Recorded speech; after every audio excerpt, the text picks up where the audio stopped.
Hi there, it's Jill Kaufman again. I am so excited to be here with Danica Dockery, who is a certified mediator, custody coach, author, and educator. And we are going to be talking about keeping co-parenting conflict out of the school. So, welcome, Danica. I'm so glad you're here with me. Well, thank you so much for inviting me. This is exciting to talk about. Did you want to add anything else about your background or your intro? I'm a certified family mediator. I also write curriculum for court-ordered classes, and I'm the founder of Kids Need Both, which is a 501(c)(3) nonprofit. That's amazing. Yeah, you're doing so much. Well, let's get to it. Um, I think one of the big things is parents shouldn't assume that the schools know how to handle any kind of co-parenting situation or high conflict thing. And how can parents help the schools become more educated and prepared? Well, I would say that the schools they do a lot of professional development, but this is one area that they really have kind of skipped over. And part of it, I mean, when you think about it, when if you've been through a divorce, you didn't go to school or get educated on how to divorce because that was not your objective when you got married.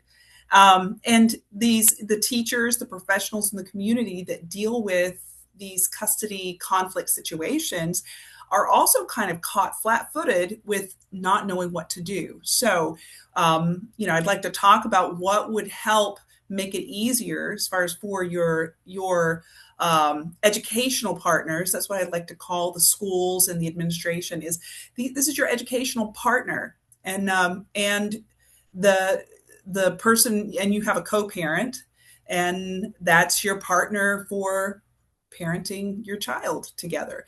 And so in the schools, one of the things that they need to know is that when a person gets divorced or they go through, uncoupling or separating, and there's always a parenting plan.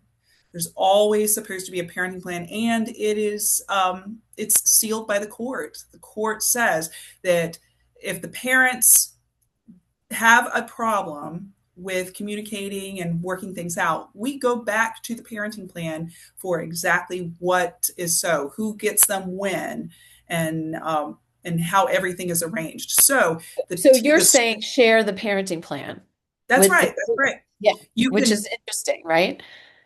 And you start out, well, I'll tell you, even before the parenting plan, it is very, very important that both parents be proactive in being involved in their child's education. And that means that if there's a parenting portal, make sure that both of you have separate logins, and don't expect the other parent to do all the work and hand you the paperwork or the to-do list or whatever. It's not their job to do that.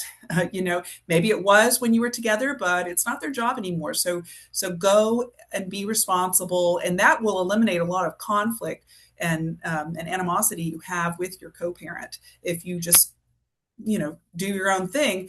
And it's so important for the teachers and the administration to know that they've got a partner, a co-educating partner to deal with. So they're going to go to the parent who's active.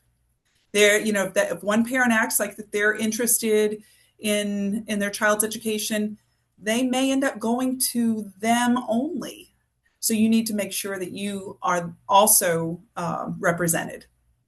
Absolutely. And one thing we had talked about is that if you want conflict, sign your kids up for things without talking to the other parent.